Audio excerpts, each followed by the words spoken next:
Con nosotras el pastor Salvador Gómez. El hecho de la concepción virginal y las verdades envueltas en la doctrina de la encarnación son un despliegue de la infinita sabiduría de Dios. El Eterno vino en el cumplimiento del tiempo. El infinito ocupó un lugar específico en el espacio. El inmutable se sometió a los cambios de un cuerpo humano. ¿Quién puede comprender estas cosas?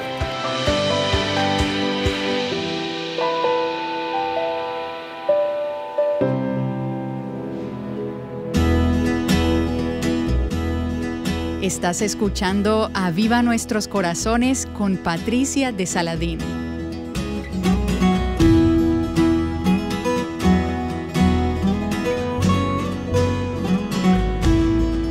Estos son días en los que de manera muy intencional hemos estado fijando nuestros ojos en Cristo al reflexionar sobre su nacimiento. Y es fácil para muchas de nosotras no relacionar la Navidad con Jesús, aún dentro del mundo evangélico, y seguir tradiciones olvidando el significado detrás de ellas. En este episodio hoy y en el siguiente queremos ayudarte a reflexionar en lo que significa que Dios se haya hecho como uno de nosotros. El pastor Salvador Gómez, quien junto al pastor Sugel Michelén y otros hombres es pastor de Iglesia Bíblica del Señor Jesucristo en Santo Domingo, República Dominicana, él nos invita a preguntarnos, ¿por qué Dios hombre? Reflexionemos juntas en esto al escuchar su sermón titulado El Verbo se hizo carne. Yo quisiera traer 3 encabezados que nos ayuden a reflexionar, a meditar entre esa conexión entre el nacimiento de Cristo y la muerte de Cristo. Mis 3 encabezados serán la encarnación y el nacimiento de Cristo, la encarnación y la humanidad de Cristo, y la encarnación y la muerte de Cristo. Estos van a ser mis 3 encabezados. Desde el mismo principio de las Escrituras, de esa historia de la redención que está en la palabra, nosotros tenemos información, enseñanza de que un hombre nacería y que traería nuestra salvación. Génesis 3:15 dice, y pondré enemistad entre ti y la mujer. Hablando de la serpiente y Eva, entre tu simiente y su simiente, y él te herirá en la cabeza y tú lo herirás en el calcañar. Una guerra mortal que va a ocupar toda la palabra de Dios. Me encantó, hay un autor joven que algunos de nosotros acá admiramos, él se llama Andy Naselli. Y él recientemente acaba de publicar una obra que se llama La serpiente y el cazador de serpientes. Es un libro de teología bíblica para mostrar de lo que trata precisamente la Biblia. De esa guerra entre Satanás, el dragón, la serpiente antigua, y la simiente de la mujer, el Mesías, Jesucristo. Y al final sabemos quién gana. Pero de eso se trata la Biblia precisamente.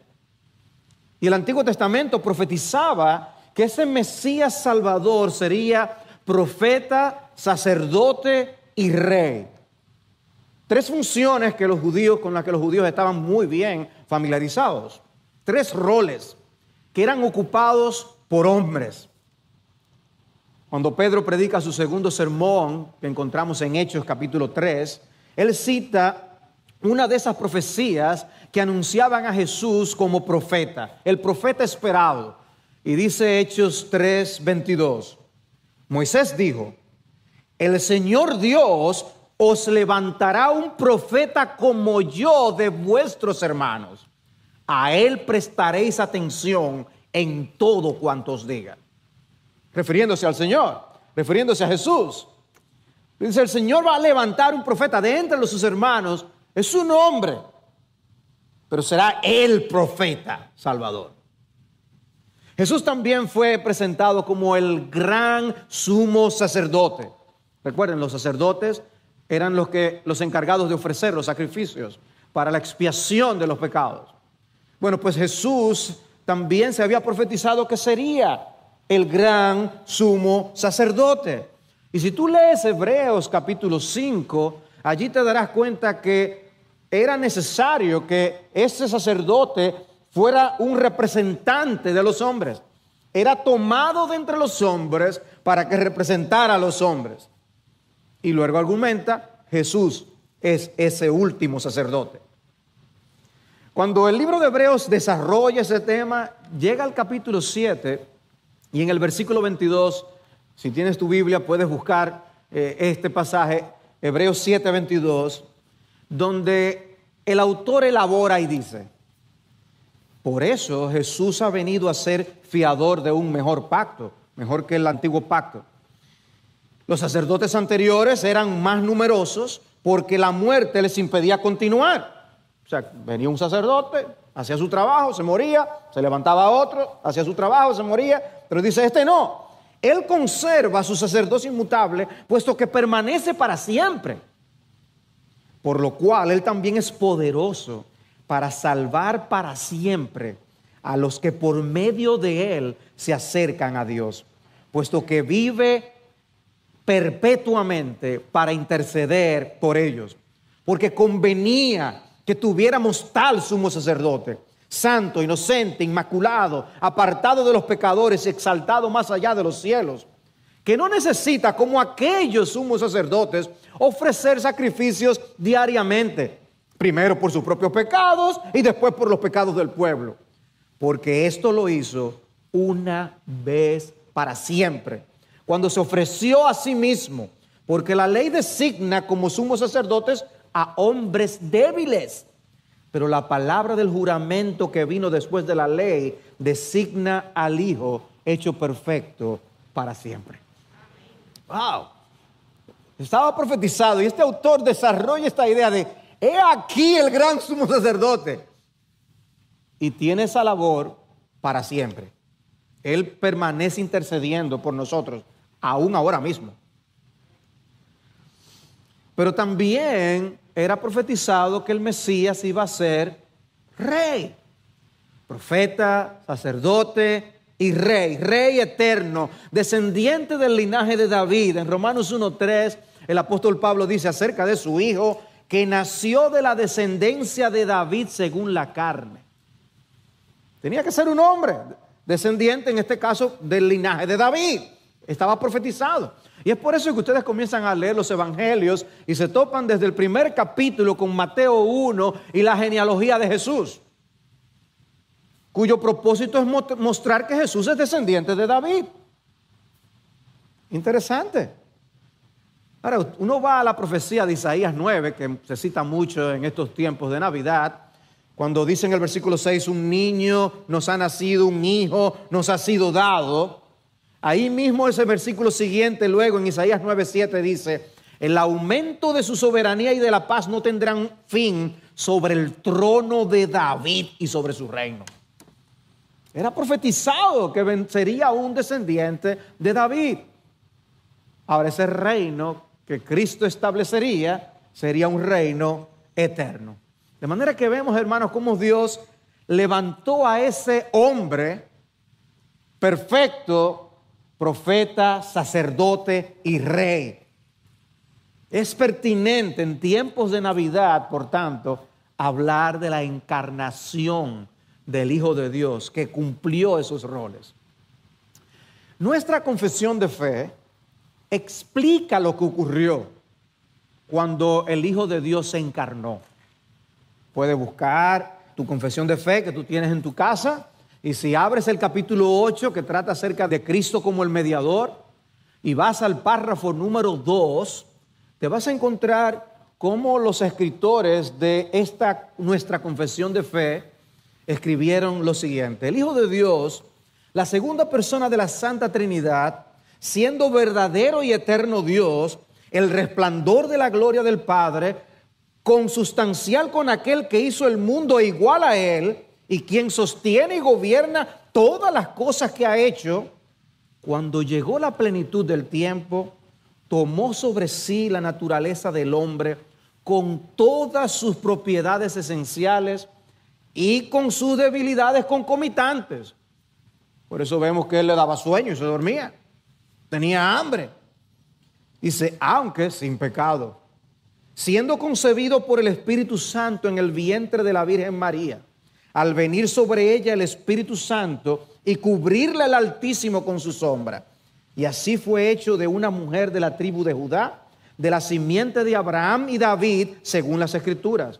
De manera que dos naturalezas completas, perfectas y distintas se unieron inseparablemente en una persona, pero sin conversión, composición o confusión alguna. O sea, no fue que hubo una naturaleza humana que se deificó, ni que la naturaleza divina se humanizó. Dos naturalezas distintas se unen en una misma persona, no dos personas, una persona, solo la segunda persona de la Trinidad. Y dice, esta persona es verdadero Dios y verdadero hombre, aunque un solo Cristo, el único mediador entre Dios y el hombre. ¡Qué párrafo! ¡Qué párrafo! Pastor, se me pasaron muchas cosas. Léelo tranquilo después en tu casa. Te lo recomiendo. Es un párrafo. De manera que hablemos en primer lugar de la encarnación y el nacimiento de Cristo. ¿Cómo pasó esto? ¿Cómo fue que ocurrió la encarnación? Es muy probable que si a nosotros nos hubieran encargado la asignación de proponer una manera a través de la cual el Hijo de Dios se hiciera como uno de nosotros, ninguno habría pensado en lo que realmente sucedió. Si te hubieran dejado a ti la libertad, diséñate un plan. No se nos hubiera ocurrido esta idea. Dios como un bebé. A mí no se me hubiera ocurrido una idea así. Quizás hubiéramos concebido una encarnación en la que el comienzo de su vida humana fuera similar a Adán, que no fue creado chiquito, ya fue creado como un adulto. Y uno quizás hubiera tenido esa idea. Pero pasar por todo el frágil desarrollo de un bebé dependiendo del cuidado de otros para su sostén, eso es sorprendente. Eso escapa a nuestras limitadas mentes. Piénsenlo. Él necesitó de la leche de su mamá que él mismo le suministraba a su mamá. Hay una canción que me gusta mucho, se titula Glorioso, de Sovereign Grace. Y la primera estrofa dice: dormiste bajo las estrellas a las que pusiste nombre y contaste. Fuiste tentado en un desierto que tú hiciste y diseñaste. Obedeciste fielmente la ley de la que eres el autor. El rey dejó su trono detrás. ¡Wow! Eso es parte de lo que está involucrado en el hecho de que Cristo se hiciera como uno de nosotros. Una de las primeras cosas que nosotros descubrimos cuando leemos los evangelios, Mateo, Marcos, Lucas y Juan, es que notamos que no son iguales. Hay diferencias entre ellos. Muchas diferencias. Hay muchas similitudes, pero encontramos muchas diferencias. Cada uno de ellos está escrito con un propósito particular que le hace incluir o pasar por alto y descartar elementos de la vida del Señor. Leemos Mateo y encontramos información sobre el nacimiento de Jesús. Luego pasamos a Marcos y no encontramos nada sobre eso. Después pasamos a Lucas y ahí encontramos relatos impresionantes de anunciación y de nacimiento. El ángel Gabriel se aparece a María y le anuncia lo que sucedería. Leemos de lo que ocurrió en Belén el día del nacimiento de Jesús, los ángeles que se aparecieron a los pastores. Leemos de la presentación del niño en el templo. Después pasamos al Evangelio de Juan. Tampoco encontramos nada acerca del nacimiento. Pero sí se nos habla de su existencia antes de su nacimiento. Se nos dice, en el principio existía el Verbo. Ya Él existía. y el Verbo estaba con Dios. Había una relación intertrinitaria entre Padre, Hijo y Espíritu Santo, y específicamente se habla de la relación entre el Padre y el Hijo. Y dice, y el Verbo era Dios. No solo que estaba con Dios, o sea, que había una relación entre Dios el Padre y Dios el Hijo, es que Dios el Hijo es Dios. Y Él es el creador. Todas las cosas fueron hechas por medio de Él. Y sin Él nada de lo que ha sido hecho fue hecho. ¿Ven? No todos los evangelios nos dicen lo mismo. Nos traen información distinta una de otra. ¿Qué fue lo que ocurrió en la encarnación entonces? ¿Por qué están también estas diferencias entre los evangelios? Juan 1:14 lo dice, lo expresa de una forma breve y concisa. El Verbo se hizo carne.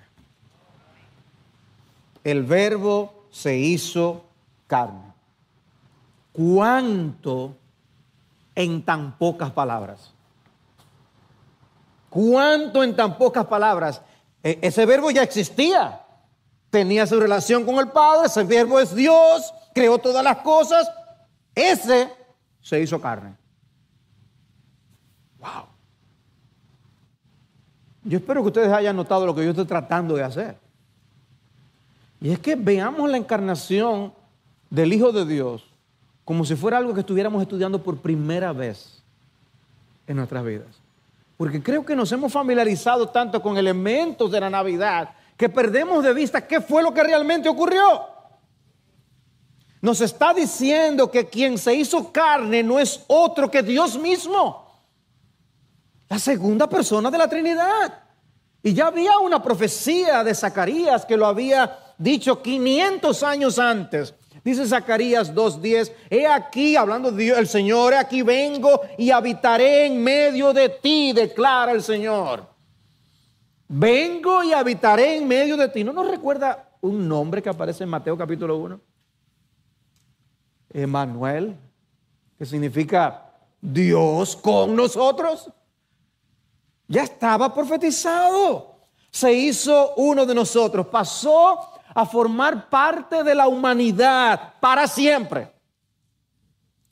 Por eso Pablo puede decir en una de sus epístolas, no que Jesús fue hombre, sino que Él es Jesucristo hombre. Se hizo hombre y permaneció como hombre, y así lo permanecerá por toda la eternidad. ¡Ja! Increíble, creíble, pero increíble. Cuando vamos al relato de Lucas, nos encontramos con otra brevísima descripción sobre la encarnación que nos da el ángel Gabriel. En Lucas 1:31 dice, aquí concebirás en tu seno y darás a luz un hijo y le pondrás por nombre Jesús. Hasta ahí el anuncio del ángel no tenemos que verlo como un evento milagroso muy particular, sino como un evento milagroso de los que ya han ocurrido en las Escrituras. Porque algo así pasó con un Abraham cuando tuvo a Isaac. Abraham y Sara, dice, eran viejos. Sara era estéril. Sin embargo, Dios prometió que a través de ellos vendría el hijo de la promesa, y Dios cumplió. O uno lee la historia de Ana y el nacimiento de Samuel, un hijo pedido a Dios, y Dios lo concede de una forma sorprendente también. O sea, esa declaración hasta ahí que el ángel le dice a María no es muy diferente. Ahora, el ángel sigue dando su descripción y dice en el versículo 32, este será grande y será llamado Hijo del Altísimo, y el Señor Dios le dará el trono de su padre David, y reinará sobre la casa de Jacob para siempre, y su reino no tendrá fin. Es obvio ahora que el ángel no está hablando ni de Isaac ni de Samuel. Hijo del Altísimo, trono de David, con un reino que no tendría fin. María, desconcertada, ahora hace una pregunta. ¿cómo será esto, puesto que yo soy virgen? En el caso de Sara y de Ana, es más fácil. Estaban casadas. María estaba comprometida, pero no casada. Y entonces viene la explicación del ángel Gabriel. Versículo 35. Respondiendo el ángel le dijo, el Espíritu Santo vendrá sobre ti y el poder del Altísimo te cubrirá con su sombra. Por eso lo santo que nacerá será llamado Hijo de Dios. Qué fácil es para nosotros leer eso. Ahora pónganse en el lugar de María. Y que ustedes escuchen una descripción semejante. Para nosotros aún sentados aquí tranquilitos, escuchamos, ¿cómo fue? ¿O fácil? Que el Espíritu Santo vendrá sobre ti y el poder del Altísimo te cubrirá con su sombra. ¿Ven ustedes, hermanos? ¿Qué lenguaje para explicar el milagro de los milagros? A mí me gustó cómo Ian Hamilton, este editor de la revista Estandarte de la Verdad, y él escribió un breve artículo de 2 páginas en el número de diciembre. Y hablando precisamente de la encarnación, él dijo, y esta frase dijo, un velo de decoro y misterio es colocado sobre este evento divino. En el vientre de la Virgen María, el Verbo eterno, el amado de Dios y el unigénito Hijo se hizo carne. Vino a ser lo que no era. Pero me llamó la atención cuando él dijo un velo de decoro y de misterio colocado sobre ese evento divino.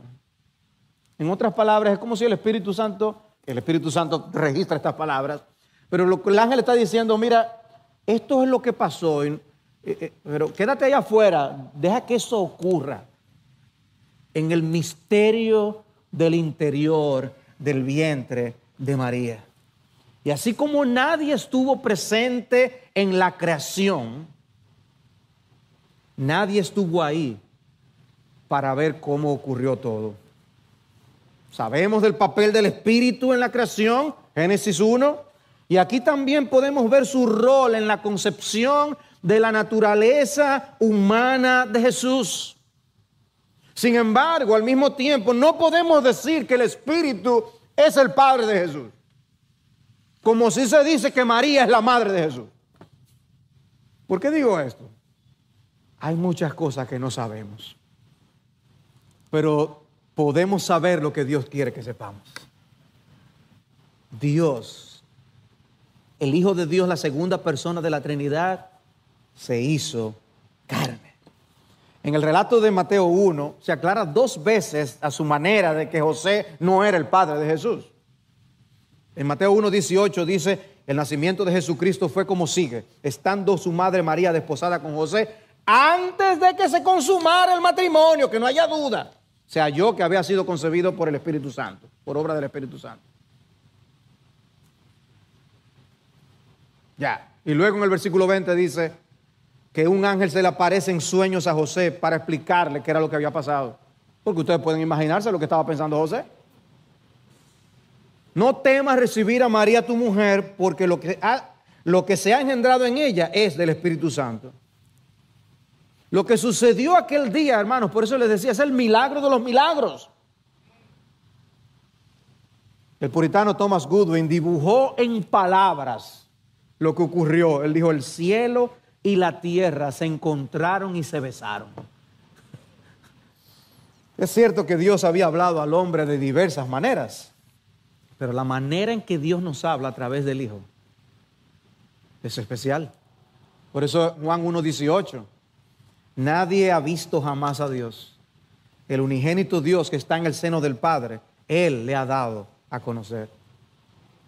El hecho de la concepción virginal y las verdades envueltas en la doctrina de la encarnación son un despliegue de la infinita sabiduría de Dios. El eterno vino en el cumplimiento del tiempo. El infinito ocupó un lugar específico en el espacio. El inmutable se sometió a los cambios de un cuerpo humano. ¿Quién puede comprender estas cosas? Pero eso fue lo que ocurrió. Por eso el gran teólogo holandés Herman Bavinck dijo que es un misterio que no puede ser comprendido, solo agradecidamente reconocido. No entendemos qué fue lo que pasó, pero gloria a Dios porque pasó. Por eso Pablo dice, indiscutiblemente grande es el misterio de la piedad. Él fue manifestado en carne. Pero el cómo fue todo esto y el detalle no sabemos. Por otro lado, el teólogo Wayne Grudem también dice, esto es para que nosotros podamos entender algo de por qué hay una persona ahora con dos naturalezas, Dios y hombre.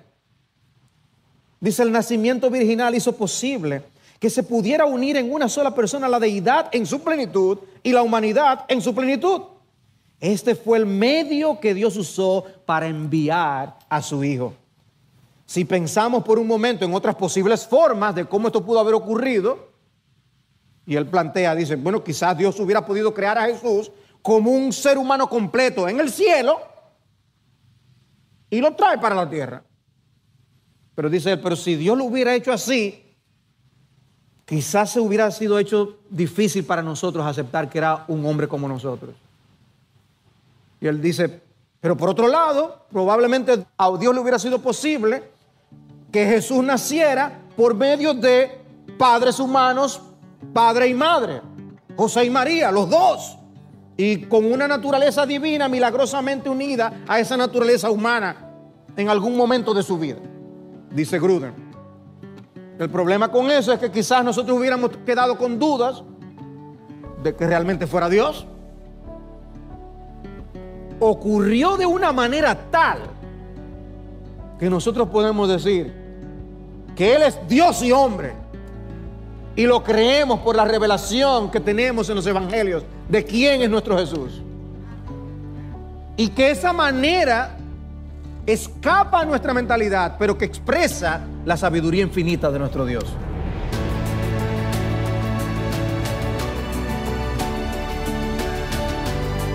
El pastor Salvador Gómez nos ha estado ayudando a reflexionar sobre la encarnación y el nacimiento de Jesús, completamente Dios y completamente hombre.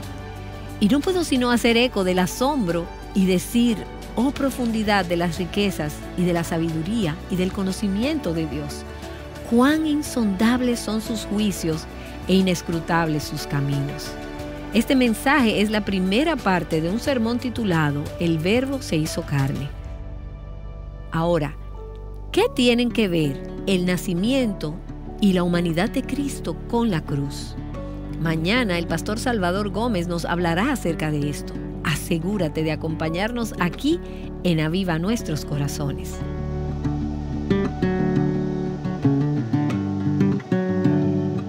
Fijando nuestros ojos en Cristo, juntas, Aviva Nuestros Corazones es un ministerio de alcance de Revive Our Hearts. Y no olvides que la lectura para hoy en el reto Mujer Verdadera 365 es Apocalipsis del 4 al 8.